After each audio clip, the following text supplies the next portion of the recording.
Okay, thank you very much for coming, everyone. Let me just share my screen and do a bit of like an introduction of Sustainability Month to give you an idea of what we're currently doing and I guess what's the purpose of like Sustainability Month that we've kind of set up for April.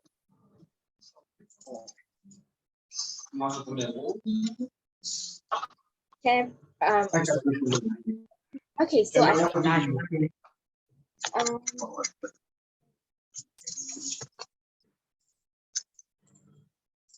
okay. I think today basically we're going to be doing like the panel discussion on why higher education institutions need to start acting now with climate action. And before we start, I'm going to start to give a bit of an introduction about Sustainability Month. Essentially, the idea of Sustainability Month is that we believe that Earth Day alone is not sufficient with the urgency of the climate crisis. And as such, we need to start developing a sustainable culture by fostering sustainable habits among everyone. And along the way, we hope to also kind of learn new things and have some fun. And it's actually started by one of our members in Finland last year. And this is the second year we're doing it, but this is the first year that we're doing it internationally. And right now we have about 21 to 22 organizations involved, planning their own like local events and international events for the month of April, essentially. So these are some of the organizations that are joining, and we'll be sending this slide so you can take a look at some of the organizations later as well. There are a few events upcoming after this that might be of interest to you. So one of it is the International Universities Climate Alliance Earth Day event that they're planning, which is on the topic of exploring the intersection of climate and work, during which they're going to discuss how climate change is impacting careers, not just green careers, but also other careers and different range of communities and industries. They have some talks lined up, which you can choose from. And Climate Students is also helping to conduct one of the workshops, so you can check our social media for update on that. They also have a video competition for students who want to kind of like join it if they're interested. And on top of that, there's also a virtual discussion the next day by a group in Tanzania that's planning a virtual discussion about youth involvement in sustainability action. So that might also be of interest. We also have some other campaigns that might be interested. So you might want to join our Clean for Climate. So it's just simply like if you see some litter or trash somewhere where it doesn't belong, just to take a picture of it, post it on Instagram or Twitter with a hashtag. And we hope to kind of like create some kind of like online project around that. And if you like, you can also kind of use our ribbon to show support during Sustainability Month and let people be more aware about like us organizing the Sustainability Month. We hope to kind of engage more organizations next year and kind of improve on this to kind of raise more awareness about sustainability issues in general. And we would love to hear some of your suggestions and feedbacks later as well. Yeah, so moving on, I'm just going to quickly introduce a bit about Climate Students Movement. So Climate Students Movement kind of starts with the idea that like, despite like higher education institutions being the main producers of climate science, a lot of the operations of most universities and colleges are not in line with what is required by science to save our planet. And this is a problem as psychological evidence show that we're more likely to listen to those who practice what they preach. As such, we kind of help to mobilize, organize, and strengthen student groups, networks, and organizations to try to push higher education institutions to become brave climate leaders in our society. We basically believe that highs should kind of act on the best available climate science and adapt it to be in line with the 1.5-degree target. And we also encourage students to kind of get involved with us, as like it allows us to kind of share our optimism and kind of try to turn climate anxiety into climate action. And we would love to welcome you to join our movement. We'll share a bit more about how you can get involved at the end of the session as well. Right now, I think I'll pass the time over to Quebec to introduce our panelists.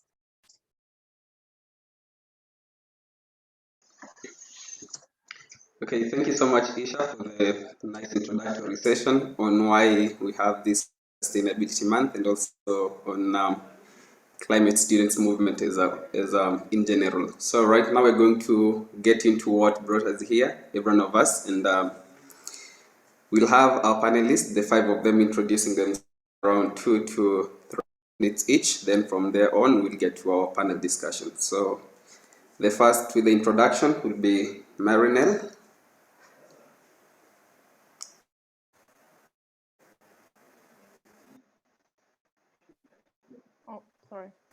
Yes, Okay, should I introduce myself? Marinel, if you're okay, yeah.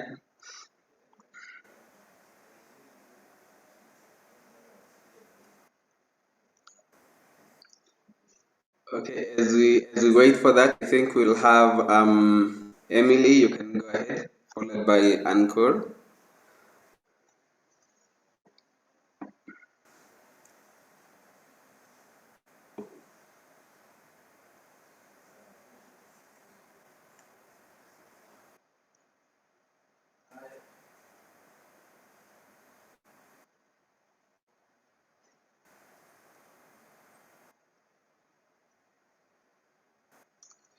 Okay, so for the round of introduction, we'll have all our panelists introducing themselves. They'll tell us a bit of what they are doing and also tell us just a bit generally what they're doing and also about themselves in around 2 to 3 minutes. So yeah, I'm going to start with Emily. You can go ahead in around 2 to 3 minutes, please. Welcome.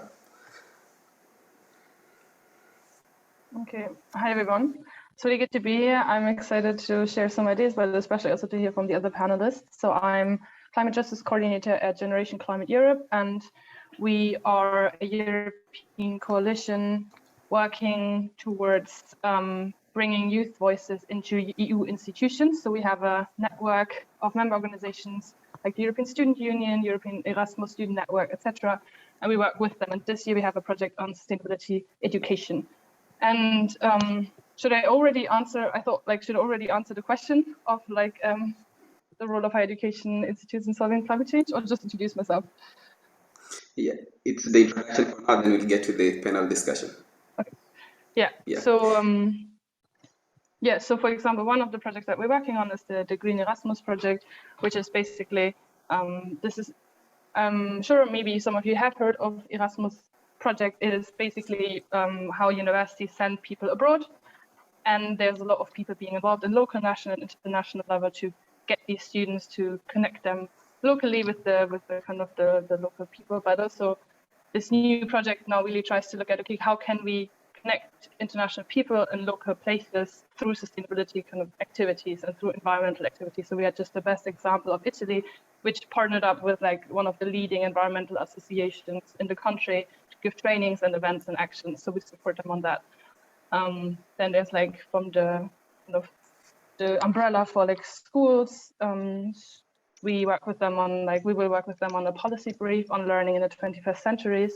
So it's really feeding into what our member organizations are doing, but also beyond that. So Climate Students Movement is also part of SOS International Students Organizing for Sustainability, and they are developing a manifesto on climate education. So we just finished the definition on climate education, I think, which is very exciting. And it's a piece of paper, you could say, that individuals then can use to lobby their educational ministers. So we are kind of monitoring what's going on EU level. And yeah, part of that is being here today and talking with you guys about climate change and the role of higher education institutes. So. Okay, so thank you so much.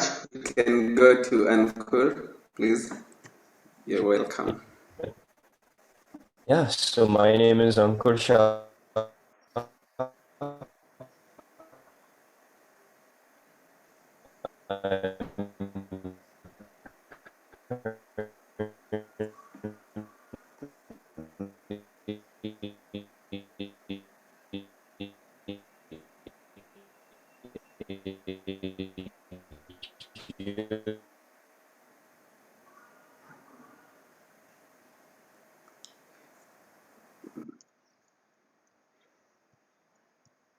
I think the sound, there is a bit of a breakage there. Sorry, one second. Okay. Can you hear me now? You can go ahead. Okay, yeah. Okay, yeah, camera off. Okay, yeah, thank you, Gabriel. Yeah, I'll do that.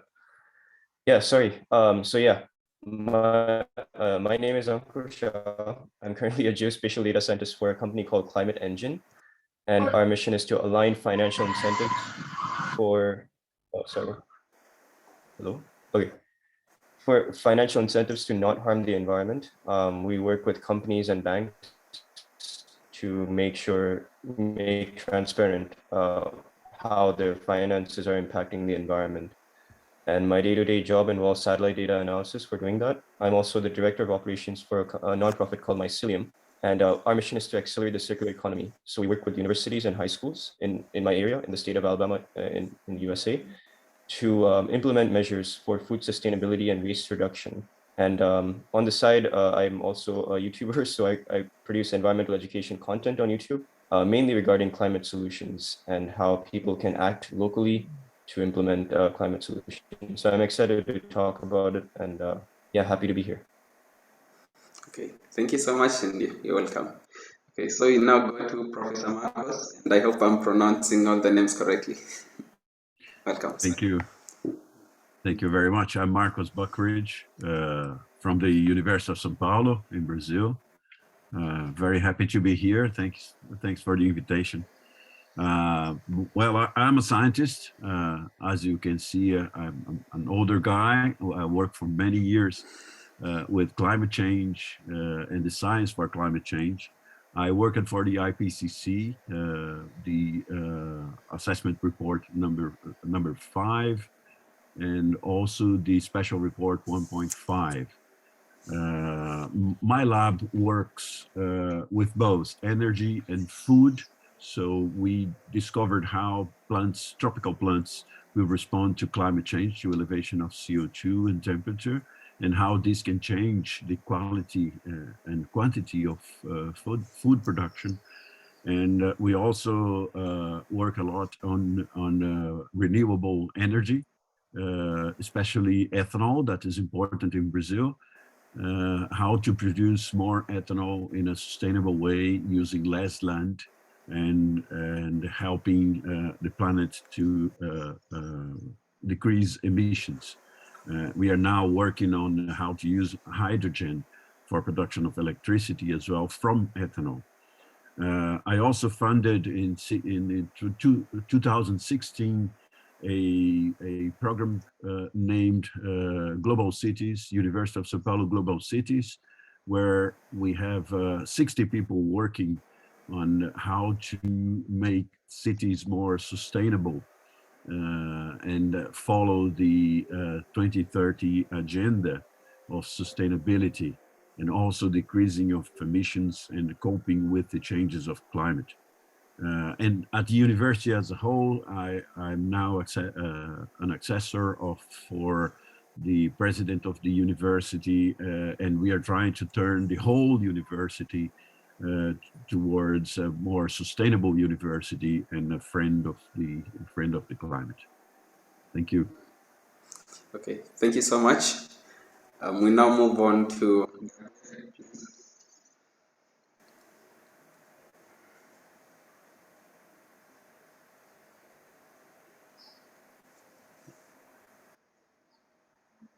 Gabriel. Is it Gabriel? Rose, please. Okay, I guess we can move to Marinel first, then we'll come back to Gabriel. Okay.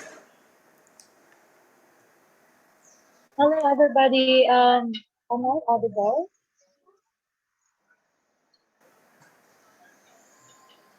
Or not? Hello? Yes, you're audible. Okay.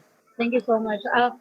I'm so sorry. I am trapped in an island in the Philippines. I wanted to go back to the city today, but because of the current, I wasn't able to pass the ocean. So I am trapped in an island today, in the Philippines. But I will be back to the city tomorrow. So hi again, everybody. I'm Marinel Ubaldo. I am a climate justice advocate from the Philippines.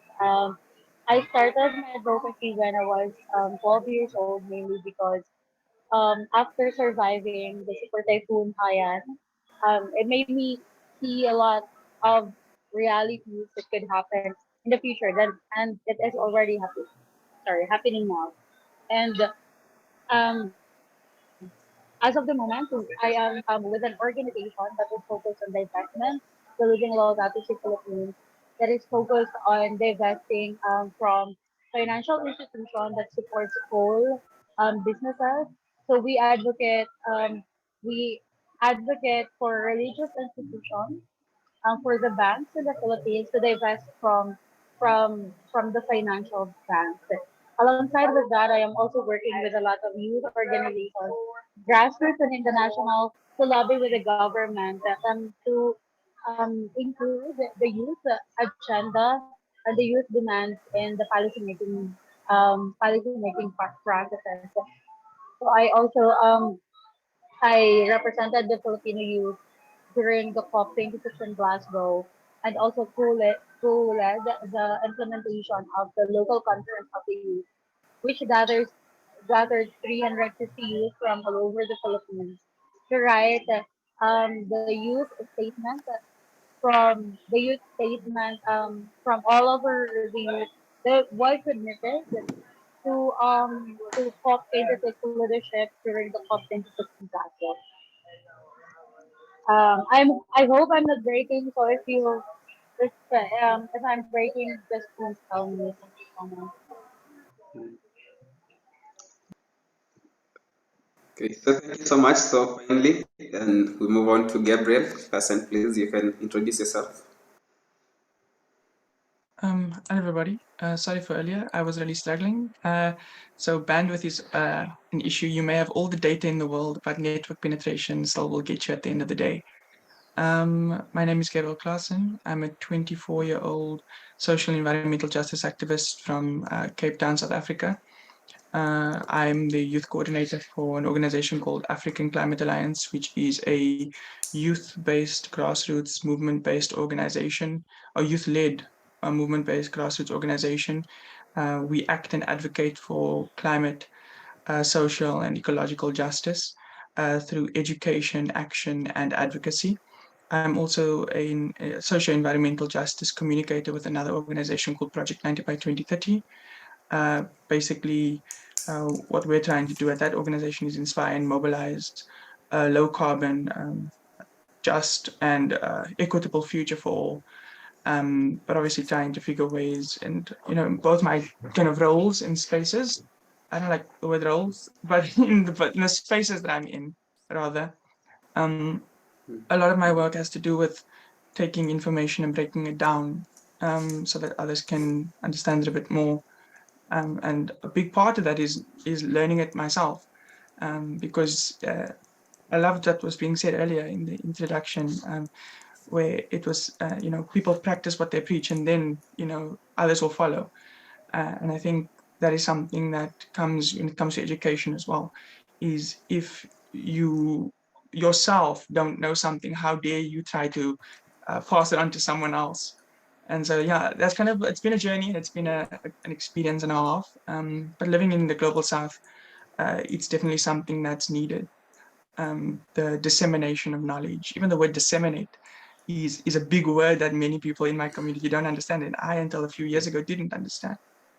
So yeah, that's in essence who I am, and the work that I do is work with people from different backgrounds, different ages, and try to find the intersections to make people understand why our fight for climate justice is their fight for social economic justice, because not one thing is on its own, but rather they're interconnected. Thank you. Okay, so thank you so much. So in the next thing we are going to do is to get into the panel discussion. And for all those who are here, for the members who are present, you can post your questions on Pigeonhole through the link that I've just posted, and we'll keep tracking them down so that you can get on them after the panel discussion. So on to the first question that you're going to, all the panelists are going to also help us to answer is, how do you define sustainability? That is the first thing that we want to see, the definition of sustainability. Then secondly, what does sustainability look like at an institutional level, whether it's higher education institutions, that is, to be specific. Then also the last bit of the first question is, in your opinion, what might an intersectional sustainability look like? Yeah, so we have the definition, we have the outlook of sustainability at an institutional level, and also the intersectional nature of sustainability, how it should be like. So I don't know how we're going to answer that. Okay, but I think the panelists, you can just go ahead. Yeah, I think I'm lost for how to choose the first to go. Yeah, so please, you're much welcome. Yeah.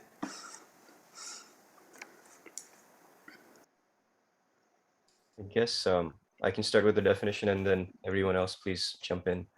So, you know, it was defined officially in 1992 in the Rio Convention as sustainability being continuing what we do without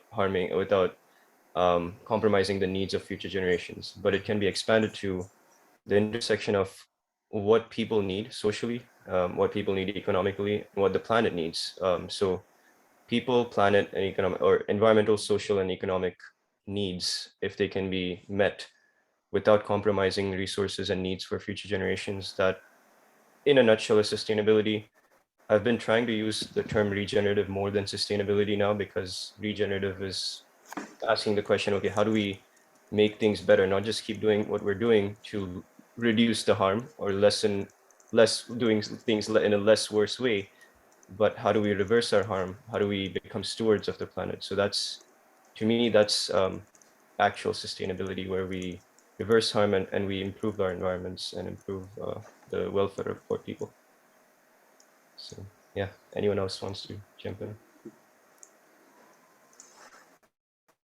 I think there is a dimension of sustainability that is mathematical also. But, we have to think.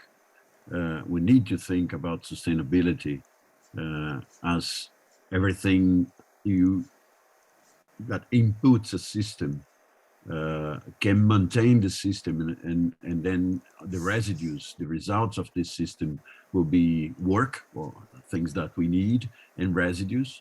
Can this be stable? Probably not, because of thermodynamics. This has been addressed in the past. So there is loss if we want to be sustainable. We have to be aware of that. And not everything will come back to be what these things were at the beginning.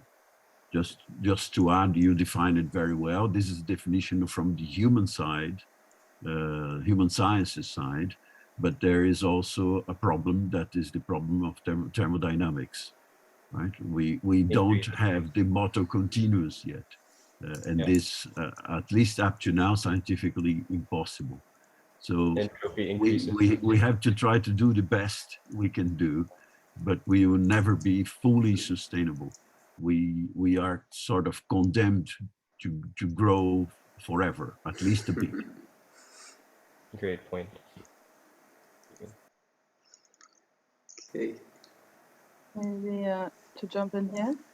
I think I'm really reluctant to the word sustainability, because I think it can be greenwashed very easily, and it doesn't really mean anything.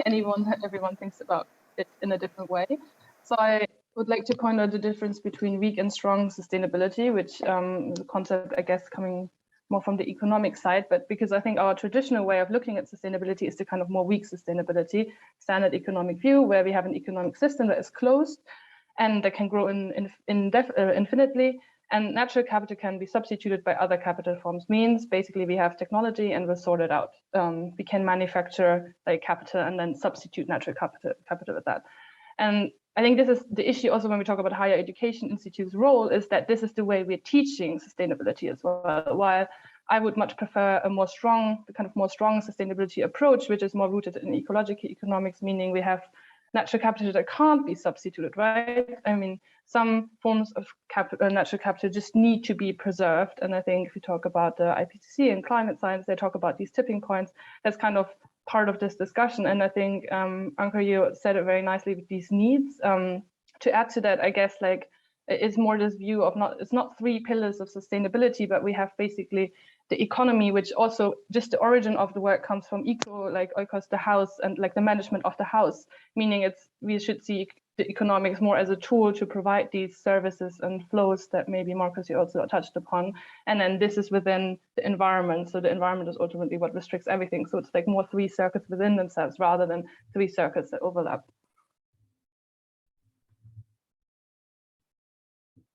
If I could jump in here, maybe. I have a slightly different, not different, but kind of an alternate approach to the word. I mean, the word can change, and so I'm glad to hear there's different ideas of what the word is, because in Africa, the word sustainability is being packaged as something brand new, when in fact, African people have been living in sustainable ways for generations.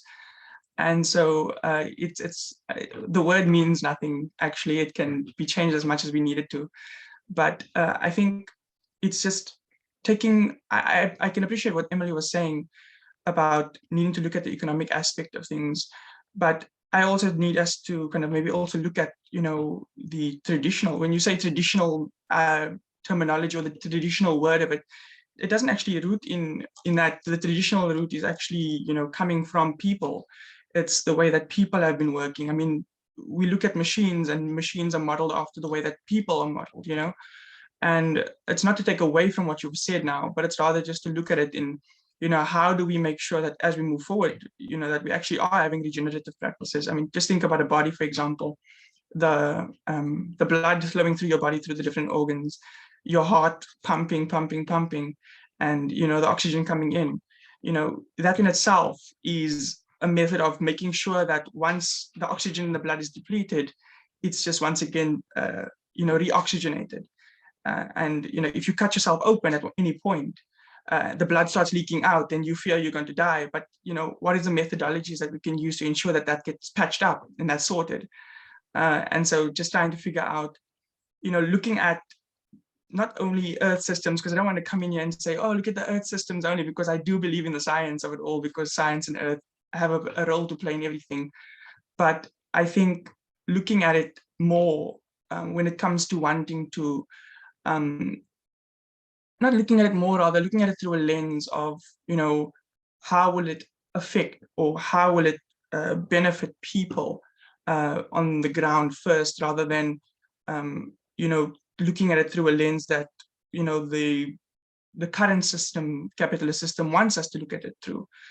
Trying to reimagine it. That's the only way that we can begin reimagining the way that we bring forward the act of sustainability, and then come in the points of this and that. I think just looking at it at its core, what are the practices and what are the ways going forward that in the past have been resilient, have been adaptive, have been, different to what we're currently doing. I think that's kind of how I view it, is rather than, that the textbook definition. I think of it more as a system in itself that needs to be redefined. And I mean, we were talking about, I think earlier in the kind of really opening of the session today, the Earth Day in itself is just a, it's a greenwashing thing, and that's what Emily was saying. It can be very greenwashed. Earth Day, cool, celebrate for like one day, and then move on with your life. So I'm quite glad that there's a sustainability month being kind of launched, because that in itself is, while to some it might look like a small step, but a small step is a bigger step than no step at all. And so just looking at methods and ways that we ensure that there's this regenerative and this ever-flowing circulation of the way we work with Earth systems, not only in the practical, but also in the other ways that we look and engage with things. And so, yeah, that's kind of the lens I'm looking at it through, is just more of the wanting to take it away from the science aspect for a minute, just because if we do look at it through the science lens at first, we find ourselves in a situation where we only include the holistic and the Afrocentric in the preamble and ignore it in the body. And I think that can be a problem sometimes. If we don't, it's the way that we look at a situation that determines how we act in the situation. And then, of course, bringing in the science and bringing in the rest of it. But yeah, that's just a little addition. I didn't want to reinvent the word now in the same space, because I think that's a job for us all going forward. So yeah, thank you. I can jump in, again. I echo what Emily has said earlier that, sustainability sometimes is also sometimes a greenwashing technique by a lot of corporations, by a lot of companies, because they said that it is sustainable, where in fact it is not.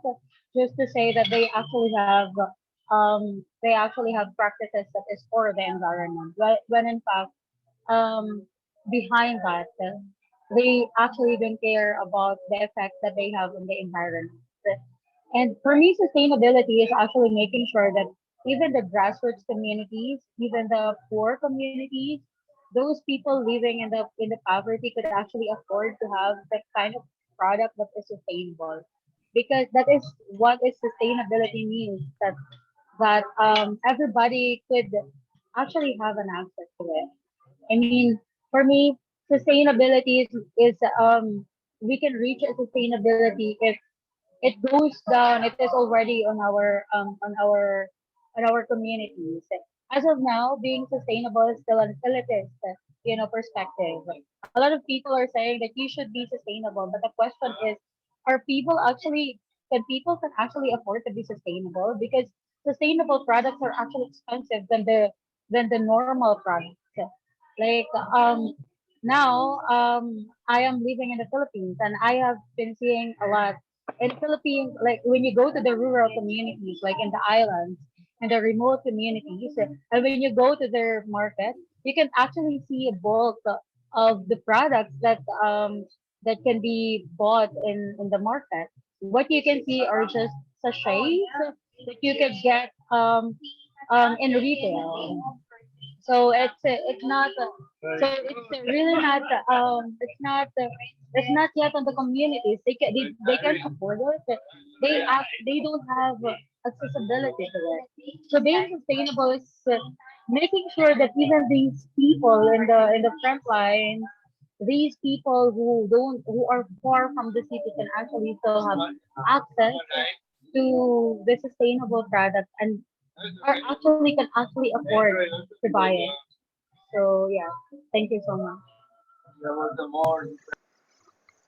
Okay, so thank you so much for that first quiz. I think I guess most of the questions here they have an ability on its own to take, I think, maybe a whole day to discuss. Yeah. But then for the limitation that we have with the time, I think we'll move to the next quiz, the second one. Yeah, which basically is, in your opinion, that is for all the panelists, do HACE have a responsibility to both practice and teach sustainability? And then a follow-up on the same. Do you feel like higher education institutions are living up to their responsibilities at the moment in your country or region? And also, secondly, why not do you think that is? And also, what else do you think they should be doing to change that? Yeah, so basically, higher education institutions and sustainability in the current situation and what should be done.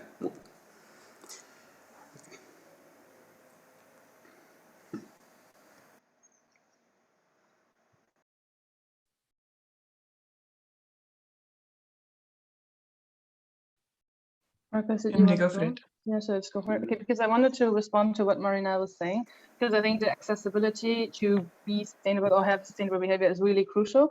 But also to bring it to this discussion of higher education institutes, I really think we have to ask ourselves, okay, who are the, like, what is the biggest potential that higher education institutes have, right? And I would say there's, for example, in terms of climate change, there's so-called climate change influencers. These are people that study certain subjects that end up in positions where they make decisions that will be fundamental for a lot of other people.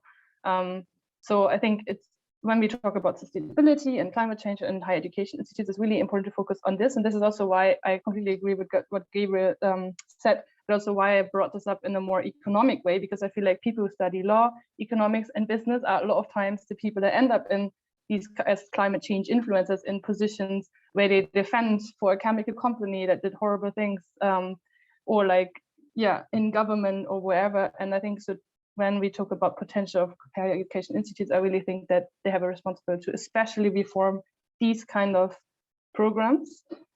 And to just follow up on this question of practice and teaching sustainability, I guess yes, we can talk about curricula, and I'm very big. One of my main points is always like, right now we teach everything in a monodisciplinary way. Environmental issues are interdisciplinary. We can't solve interdisciplinary issues if we don't have people who have interdisciplinary knowledge. Pretty straightforward.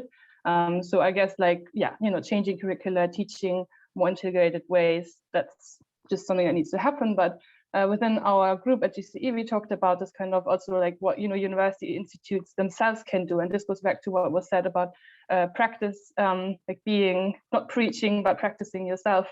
And the carbon literacy project kind of introduces the idea of a carbon footprint, but also a carbon handprint. So like we want to do something on the carbon handprint, but which would be more the positive things, like influencing students, influencing research, stakeholders, better networks with like government and contractors, but also carbon footprint, of course, themselves. So the housing, their own house, like if it's a small university, usually they're quite integrated in the city, and the infrastructure in the city that can be changed, be it like waste, or other like water, energy. And I think this is why it's so important for higher education institutes to have holistic strategies that are not just like we change something here and there, but like to really see how they as an institution in the more immaterial and the more material way can change something.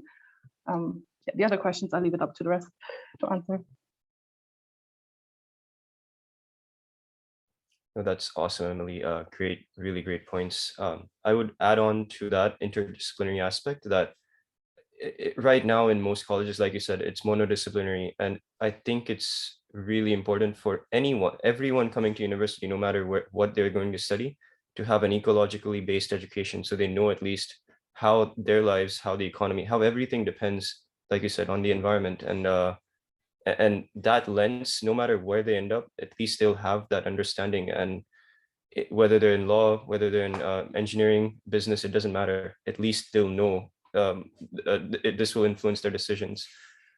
Secondly, I think universities, even high schools, can play a role in their communities. So right now, most universities focus on research or paper-driven course assignments. But instead, what if universities looked at their area, whether it's their city or their state, and asked the question, what are some issues, whether it's climate issues, whether it's strictly environmental or pollution issues, it doesn't like, what are some issues they can help solve through interdisciplinary action? And course assignments can be aligned with solving these issues in groups.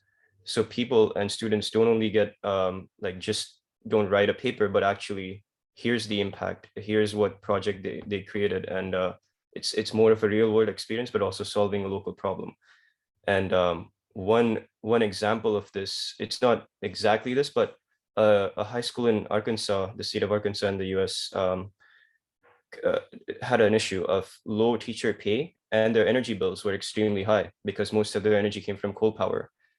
And they decided, okay, what can we do? And the answer was put solar array instead. And over 5 years, they saved $1.6 million, and the teacher's salary, like overall, increased by 15 or 20%. And this model now is being implemented by other schools, or wanting to be implemented by other schools in Arkansas. So this kind of creates a ripple effect. If a university solves something that's their issue, then other universities, other schools can look at it and say, okay, no, this worked for them, let's do this. And that creates a domino effect.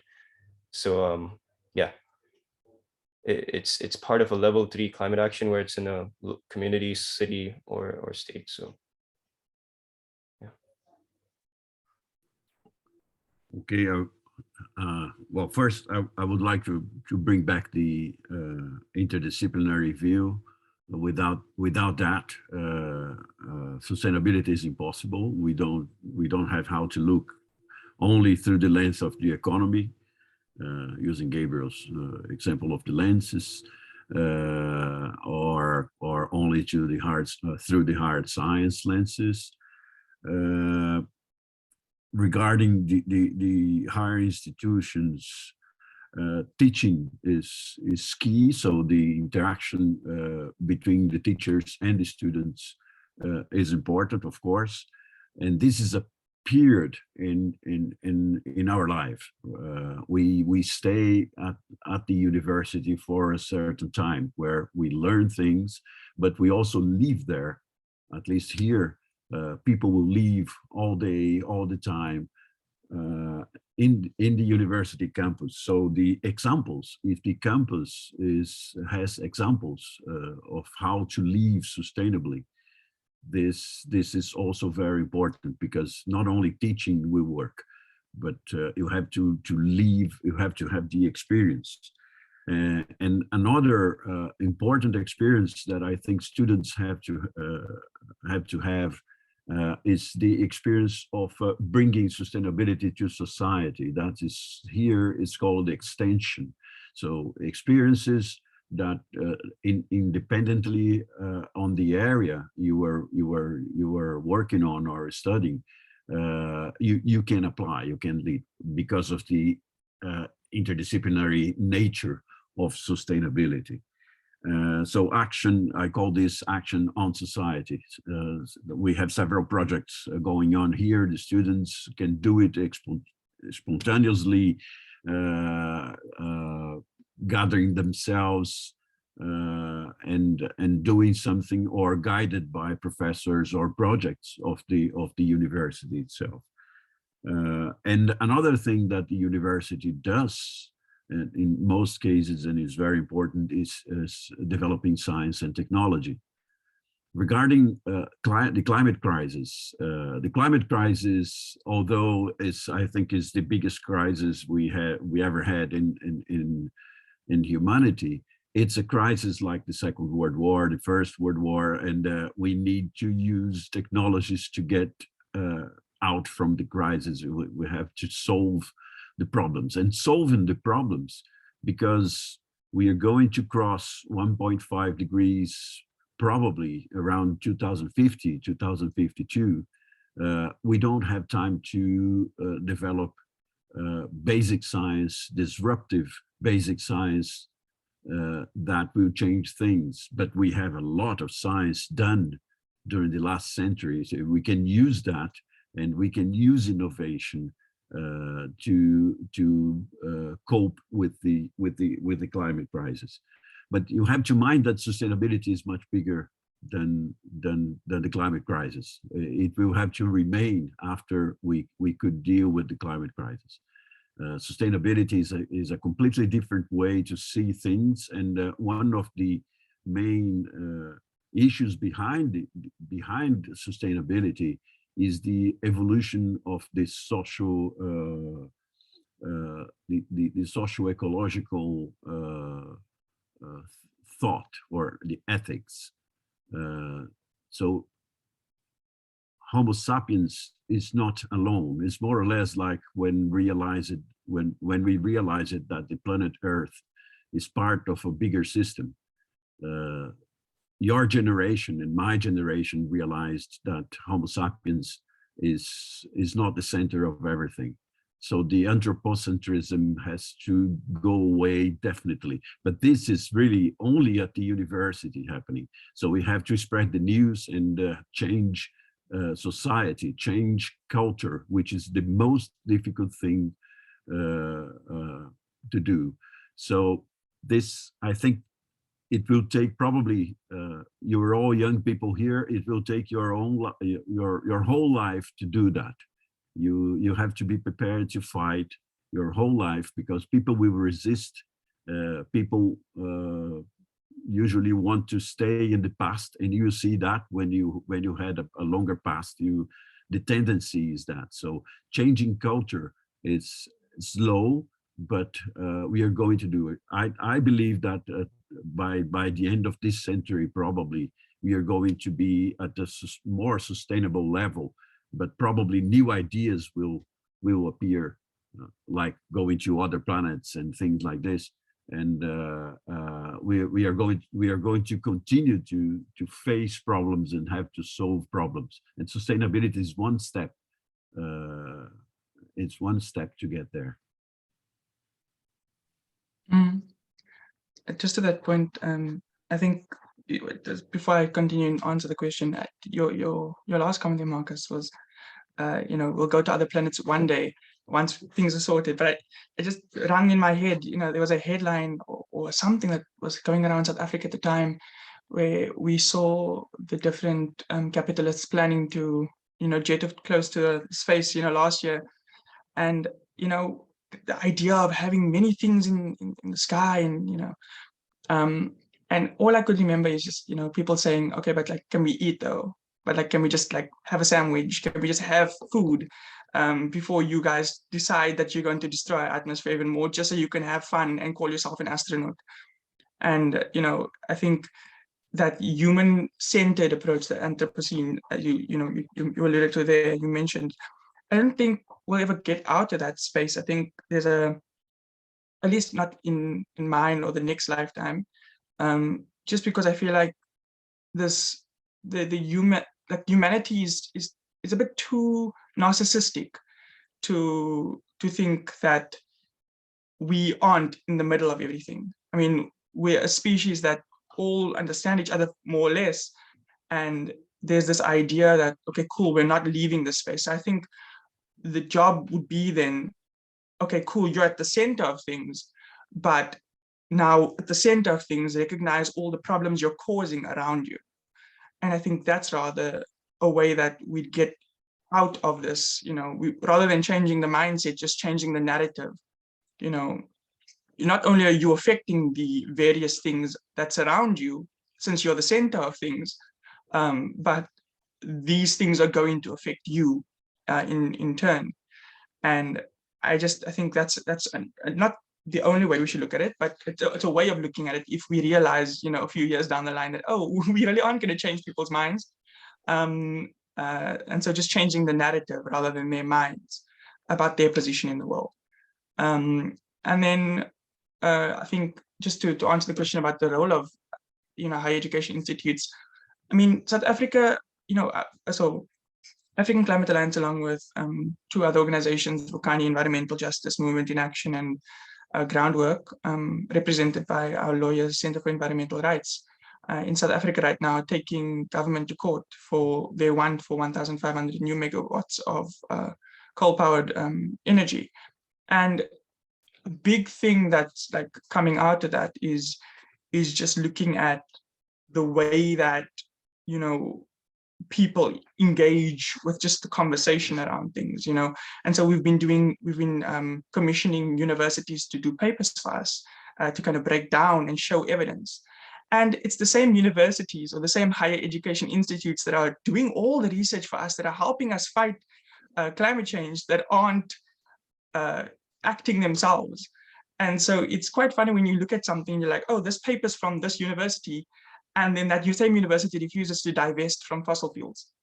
And only, I think, maybe 3 weeks ago, did University of Cape Town finally decide that they're going to divest from fossil fuels after many, many, many years of fighting back.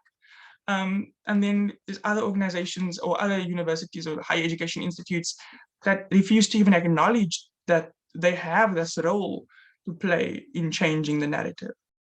And so I think there's a massive, massive need for them not to only, take responsibility, but also to practice, practice and teach more things surrounding sustainability. I think a big ripple effect that would have would be to shift the way that secondary and so like high school and primary school basically would change their curriculum. It would force them to realize that, hey, our students are actually learning something that's not going to actually allow them access to these higher education institutes. So it might be a thing of, while we're also fighting for the education system to shift in South Africa, for example, we also need to be fighting from the top down in regards to levels of education. Not that high school isn't I'm not trying to hierarchical the kind of system, but just as it regards to higher education systems and education systems in general. I think there's kind of this pressure that would cause on high schools to change the way that they approach environmental education, and the same should be the other way around, where there's a bottom-up approach for this change. And I think the point of society knowing is crucial. I mean, in South Africa, our youth, I think we've got nearly the highest unemployment rate in the world. for youth, or yeah, so our youth demographic is our biggest. It's also our biggest voting demographic. It's our biggest everything demographic. Also happens to be our biggest unemployed demographic. And so a massive part there is the fact that in that same place of unemployed, but there's also a massive demographic within youth that aren't in schools, that haven't even finished high school, that aren't in higher education institutes. And so if we find a way that these high education institutes and other systems can kind of build that knowledge on the ground through other initiatives, programs, communities, in the communities and in society, I think we see more of a web rather than this, I don't know, rather than just, just a splash of water going out, rather than the ripple, we see the web where everything can start to connect and come back to each other. I think that that's one of the biggest roles that higher education institutes could play, is that catalyst for knowledge shift in not only other forms of education and other systems of education, but also in communities. I think curriculum is essential, but it's also looking at, how does one take a ordinary curriculum from a classroom, or now from a Zoom or Teams call, into a community? How does one disseminate that knowledge? How does one break away that jargon and make people realize that, hey, we're not telling you that you shouldn't do A, B, and C, but rather that these are the practices X, Y, and Z that could help fix things. I mean, too often when people use the word sustainability, they come into it and they're like, cool, and this is why you're stopping, you're going to stop eating meat, and you're going to stop this, and you're going to stop that, and you're going to stop this, and you're going to stop that. But for many people, I mean, Xhosa people in Cape Town, in South Africa, Xhosa people have to follow certain traditions to connect with their heritage, their ancestors. And it's not been a thing that's impacted the global that has impacted climate change to a mass level, but because people who have access to certain things and don't acknowledge and understand, I think the actual traditional aspect of things, and realize that sustainability doesn't mean cool, no more slaughtering cows, or no more hunting in the grounds that you've been hunting in for all your past. There's so many indigenous groups that are more sustainable than the most sustainable cousin. I mean, they really are. And so my point being, just like a surmised area there, is looking at the role that higher education institutes have to play, the biggest potential that they have as catalysts for changing the narrative, I feel is crucial. I mean, they've got the knowledge that so many people on the ground don't know. I mean, there's so many things that's been documented, so much traditional knowledge that's being researched now, that so many people have lost connection to. And so I feel that if there's a way that we can find this bridge and to connect things, I think we'd finally start seeing change. And so, yeah, I think that's kind of where I'm going from in this angle, is rather than saying that no one else has a role, but that I don't know how you said it earlier, but HEIs have the biggest role, I think, or the biggest possibility in changing the narrative among people, if they were to do a better job at it. And consult people without thinking that they know the best way forward. When you approach a situation, don't just approach a situation in a sense of like, cool, I'm here to teach you, but rather I'm here to learn from you, to understand how I can help you understand where I'm coming from. Otherwise, it just becomes, more resistance. And then, the understanding or the practice of sustainability becomes just as polarized as any other form of practice. I could jump into that, and thank you, Gabriel. That was a really nice intervention. As for me, higher education institutes, there's a lot of as a big role, as the other panelists have said earlier, in teaching sustainability, but also not just teaching it as a way of a theory, teaching it through science, but also teaching it in a way that it is a way of living, that it could be a way of living, not just presenting it as a theory, presenting it as the ideal, but really presenting it as something that we all could do in our daily life. Because yes, schools are teaching sustainability, they're teaching theories, they're teaching a lot of things in schools, how we could do sustainability, what are the ways, what are the things that we should avoid in going into sustainability. But it's but there is certain there's a lacking in terms of practice and how to actually implement that in the community level.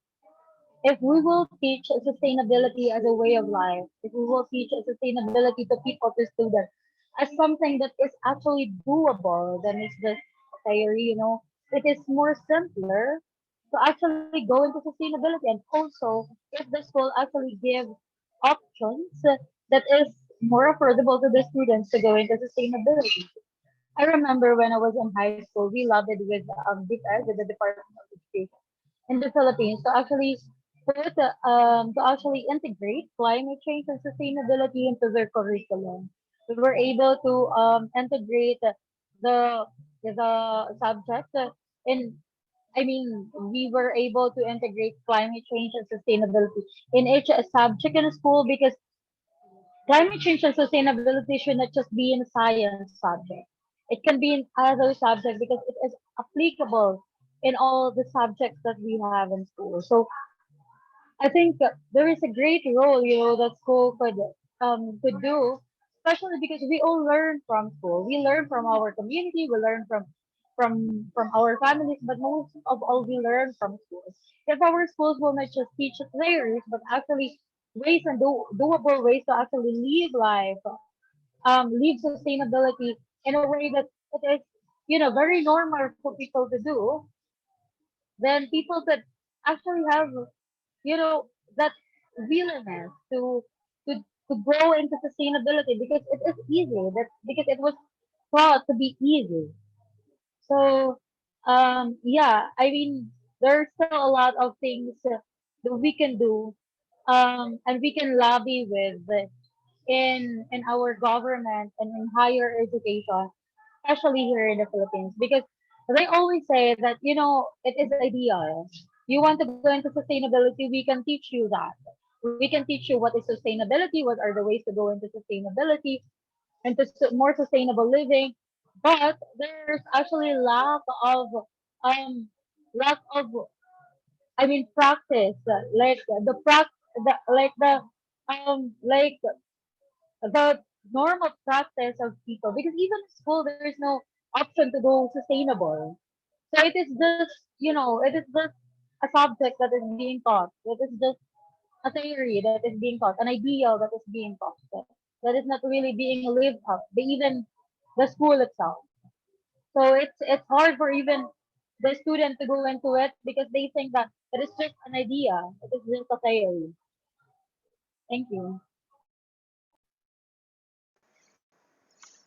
So thank you so much for those nice responses. I believe we are all learning something. So because of time, we may not really get to ask the questions that were posed in the pigeonhole link we had posted earlier. But then I all the participants, if you can give us 5 minutes, please, of your time, so that we can have the final word from the panelists, and also Isha will close will make the conclusion. So just as a round of the closing round from the panelists, in around 30 seconds to 1 minute, you can tell us how we can go ahead in convincing Hayes to act on climate change. Yeah.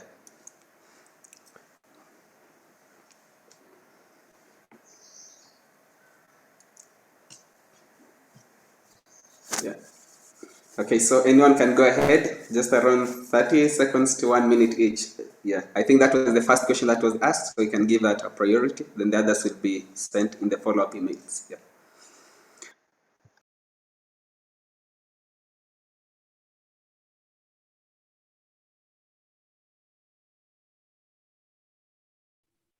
Okay. We've got a case of the Go ahead. courtesies. Go for it, someone, please. Go. Emily first. Okay, so I think if you're in the university or close to university, convince officials to see what their community issues are and how the university is contributing to climate change. And these are at least identify the issues first, get a baseline, and then through other departments in the university, whether it's engineering, whether it's science, humanities, it doesn't matter. What can each department do to solve these issues? And there can be different projects developed by curriculum teachers or teachers and within the curriculum as well, and advocate for an ecologically based education. And that consists of all the things, social, economic, environmental, because at least a baseline knowledge of what is going on and how we depend on the environment and how, biodiversity and other species and the earth, everything is connected. That framework, that lens will help them foster climate action in their career, no matter where the students end up. So that would be my advice. Okay, thank you.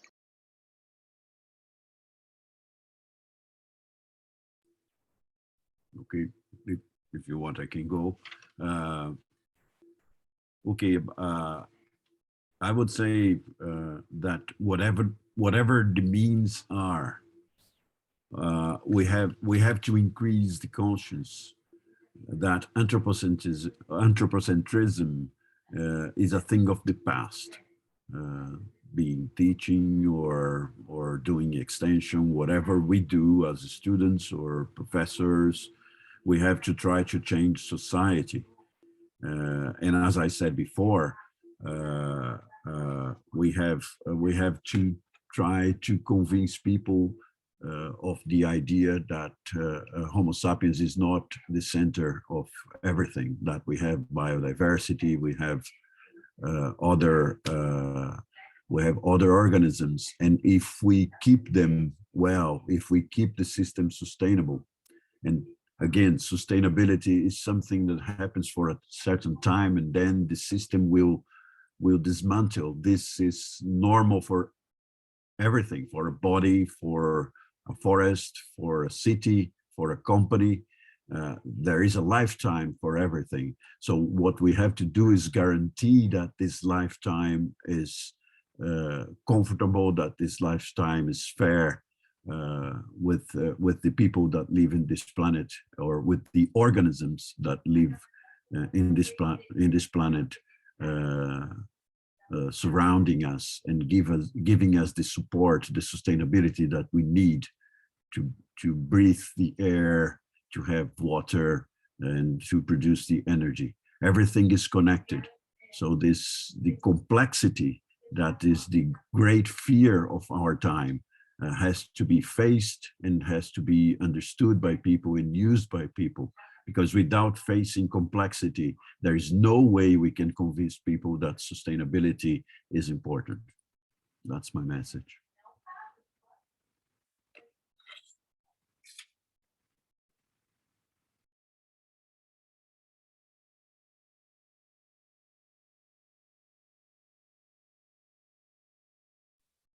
I'll jump in quickly, and then at least someone can pull it to the close after either Emily or Marinel.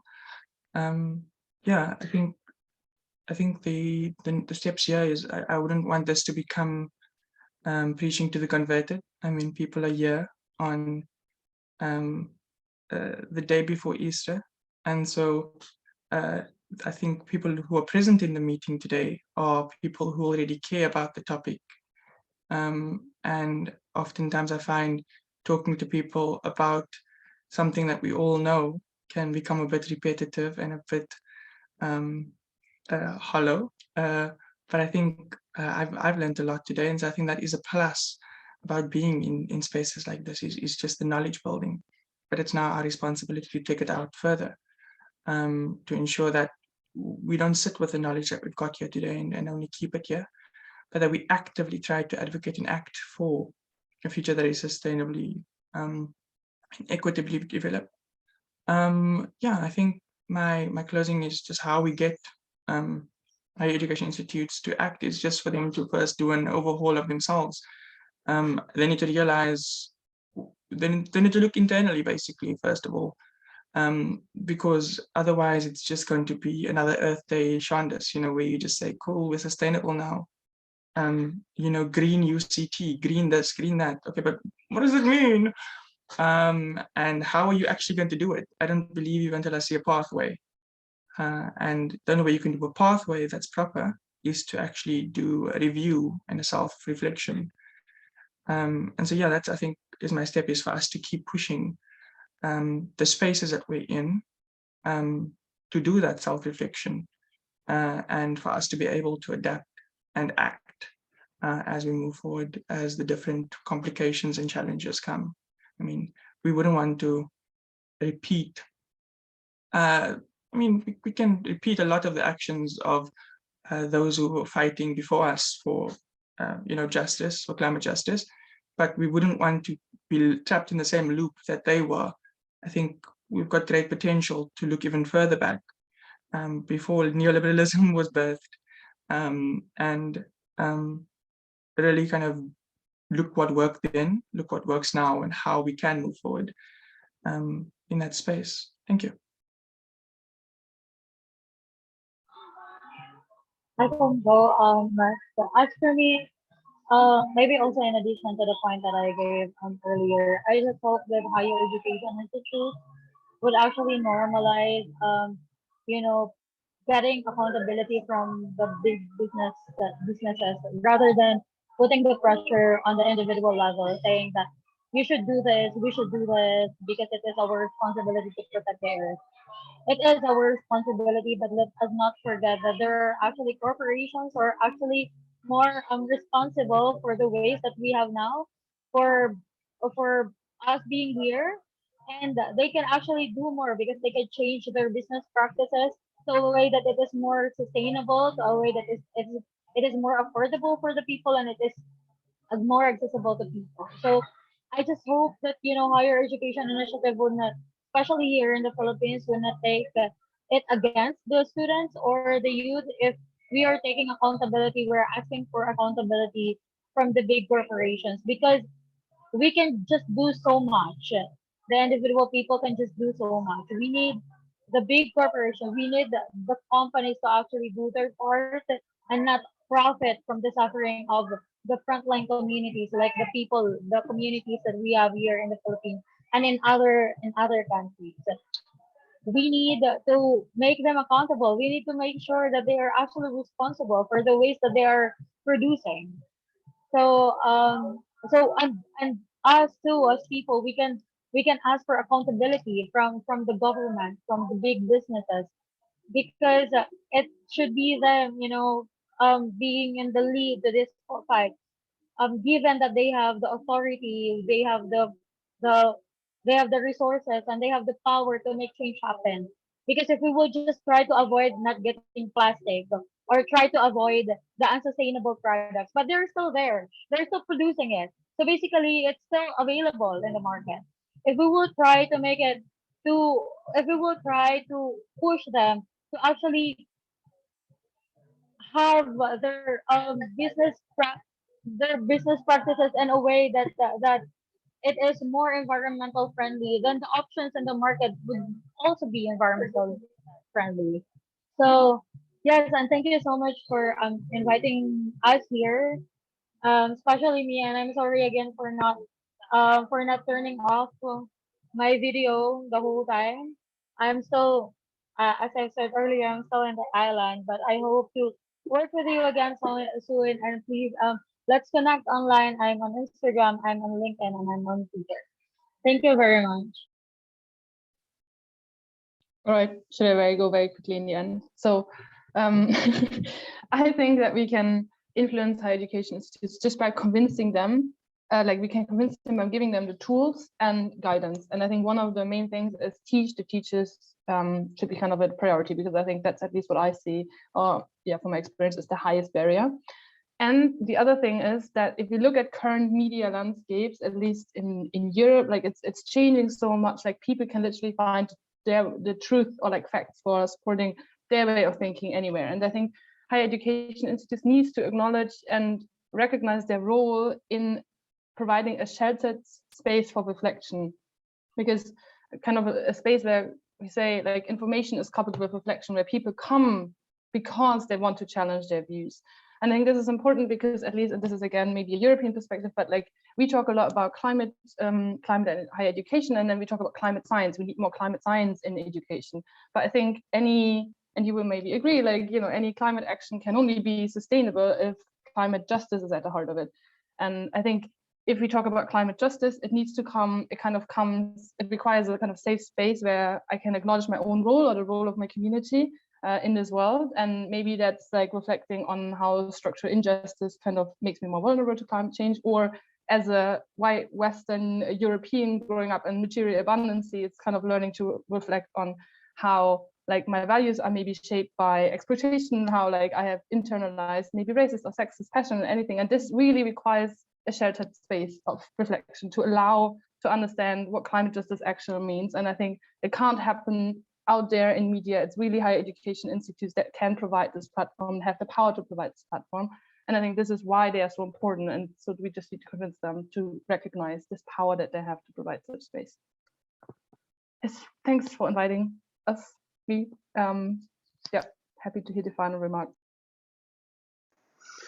Okay, so thank you so much to all our panelists, from Emily, Ankur, Professor Marcus, Gabriel, and also Marinel. We're so grateful for your presence and also for your thoughtful words. From this side, I think I don't have much. Happy Sustainability Month, everyone, and back to Isha. Thank you so much, everyone. Happy Sustainability Month, everyone. Yeah, Thank you for inviting us. Yeah, thank you. Bye. Bye. Reach out anytime. So Isha has some closing remarks before we close. Awesome. Yeah, I just have something. I'm so sorry that it ended up dragging out a bit longer. I think our panelists really had a lot of very interesting things to share, but I'll just quickly close out in about maybe 2 minutes. Yeah, so essentially, I think what we wanted to let you guys know is I hope that the discussion have made you guys feel motivated and to see that there are a lot of opportunities and places to get involved, that you can choose the area that you're most comfortable with. But if you're interested in joining us specifically, there are also multiple ways you can get involved. So if you have an existing student group or youth group, for example, you can consider like joining us on our website.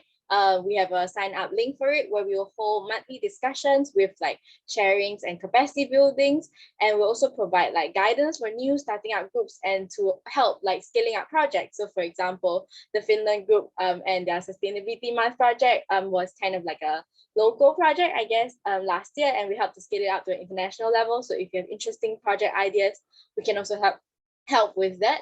And if you don't have a group, we're more than happy to kind of like have you kind of start your own local or national group to join us. And we welcome new groups and we'll be happy to ask other members or alumni to provide guidance if you're interested. On an international level, you can also kind of like reach out to us if you're interested to be part of like the board member. Just drop us an email or a message on social media. Just to let you guys know also, we have a campaign called Act on Your Climate Science, where we're trying to reach out to higher education institutions to kind of pledge to keep within like a 1.5 degrees Celsius target. So if you're interested to being a national campaign coordinator for your country to try to kind of reach out to higher education institutions in your country, there's also an avenue for that, and we will provide like academy training, so including like information about climate science in general, just to get everyone up to speed to the same level, but also training about advocacy, leadership, and like event management. Yeah, and I think the last thing is just like, if you're interested to connect with us on social media, not just us, but also all the panelists who have been who have given quite a lot of interesting discussion and are also quite involved, I think, in the climate scene. We'll also share their social media information. The slides, as I mentioned earlier, will be shared later. I think earlier Ankur also shared, like, I think he also shared in the chat, but also he shared this video that he made about how to turn climate anxiety into climate action. And it's quite useful, with a lot of very extremely useful resources on how you can get started in small ways or like on a community level. So if you're interested, also do check that out. These slides will be sent soon with all the links involved. So feel free to just check it out after the event. I think the last thing we were thinking of doing was, if everyone's okay with kind of like taking a like if you guys want to turn on your camera for a bit, and we would love to kind of take a picture for the event so that we can kind of use it afterwards. For those who are okay with it, can you just switch on your camera? I'll maybe give it like a few seconds and then try to capture everyone.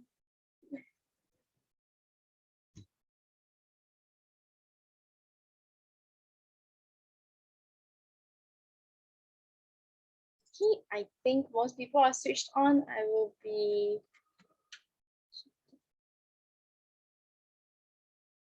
three, two, one. Okay, just give me a moment to check, and I think we should be done for today. Thank you, everyone. Yeah, I think it looks good. Thank you, everyone, for joining us today. I think we had a very interesting discussion to hear from kind of like all our panelists, and it's a pity that we couldn't have more time to hear like more of like the discussions and everything from everyone. Thank you, and I guess we hope to see you soon in our other events or activities. Yeah. Thank you so much. Thank you, guys.